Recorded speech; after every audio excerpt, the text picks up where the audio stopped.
The scariest moment in your career isn't when your boss screams at you. It is when they suddenly stop screaming and start smiling.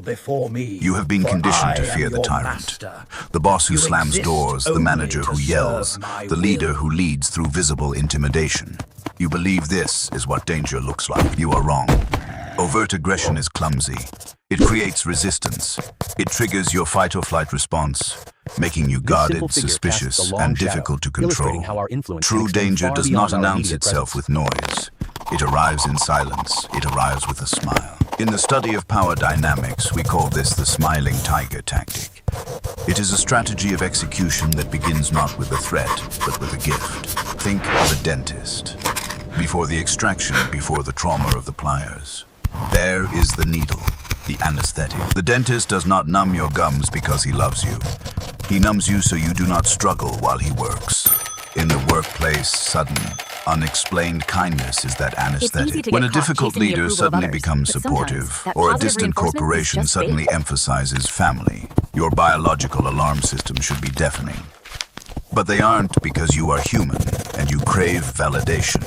You interpret the smile as appreciation. You interpret the lack of conflict as safety. This is a fatal error.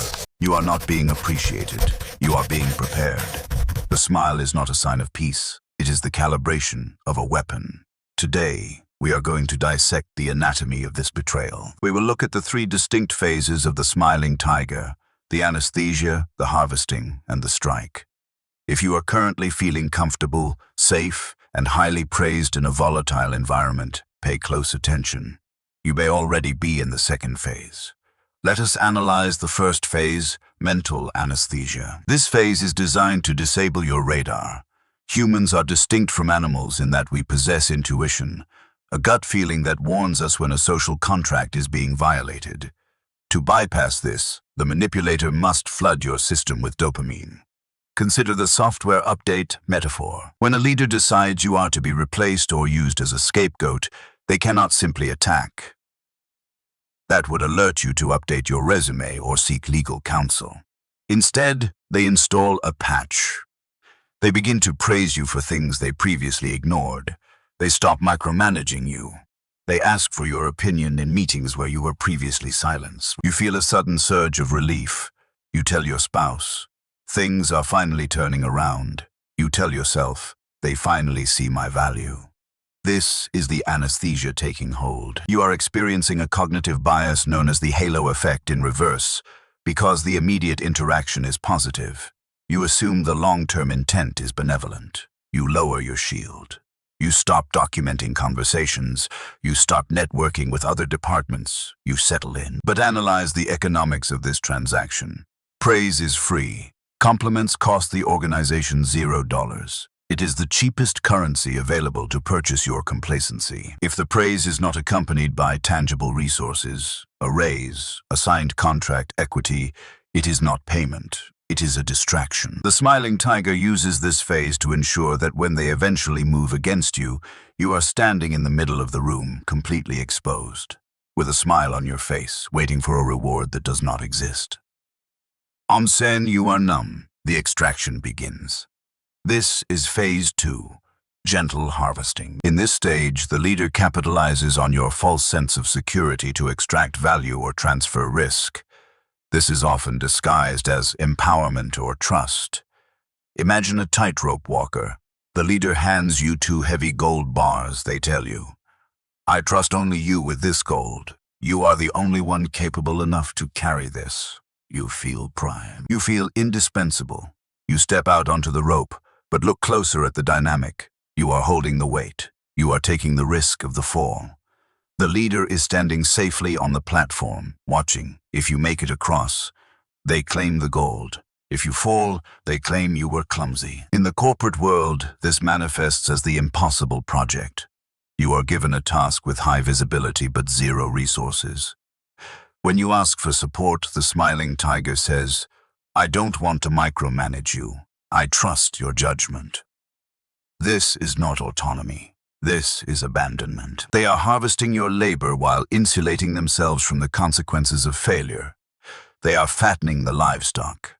By loading you with responsibility, they are building the paper trail that will justify your elimination.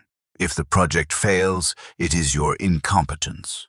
If it succeeds, it is their leadership. During this phase, you will work harder than ever before, fueled by the anesthesia of phase 1, believing you are fighting for a promotion. In reality, you are digging your own grave, and they are kindly handing you the shovel. We must pause to address the central paradox of this dynamic. The feeling of safety is your enemy. In a competitive hierarchy, if you feel perfectly safe, it is likely because you have ceased to be a threat, or you are about to be consumed. Consider the metaphor of the fattening pen. In agriculture, livestock are never fed better than in the weeks preceding the harvest. They are given the highest quality grain. They are protected from predators. They are kept calm. A sheep in this position might look at the wolves outside and think, I am the lucky one. The farmer loves me. The sheep confuses investment with affection. The farmer is not feeding the sheep to make it happy. He is feeding it to increase its yield. Apply this to the smiling tiger. Why would a ruthless leader waste time being kind to someone they intend to fire? Because conflict is expensive. Conflict creates noise. It creates harsh complaints. It lowers morale in the rest of the team. It is far more efficient to keep the victim happy and productive until the very last second. This is the palliative care model of management. The sudden absence of criticism is not a sign that you have become perfect. It is a sign that they have stopped trying to improve you. They have moved from development to documentation. If your difficult boss has suddenly become your best friend, do not celebrate.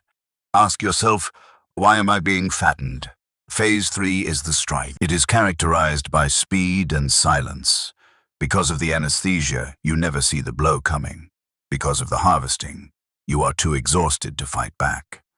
The smiling tiger does not roar. They do not make a scene.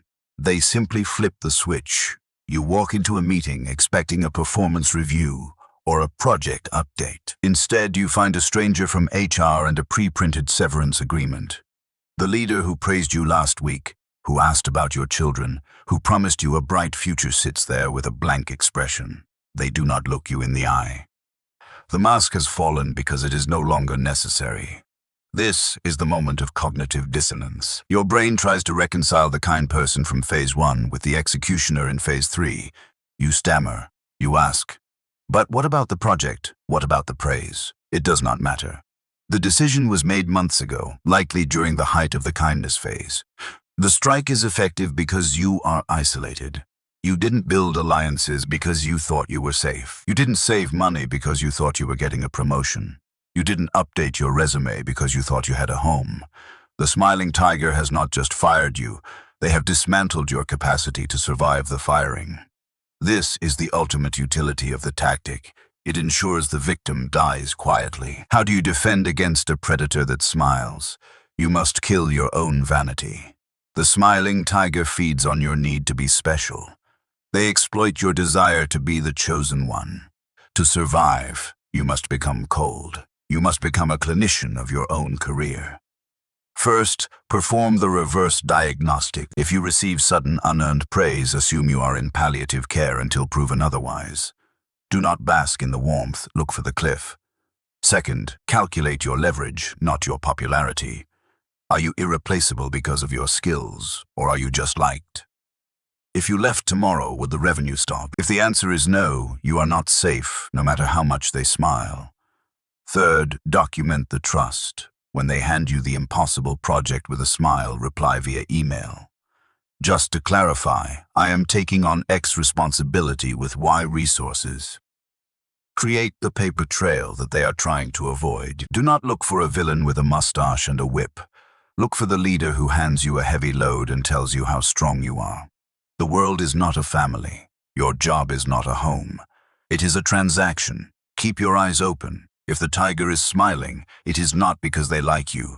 It is because they have already decided how you taste.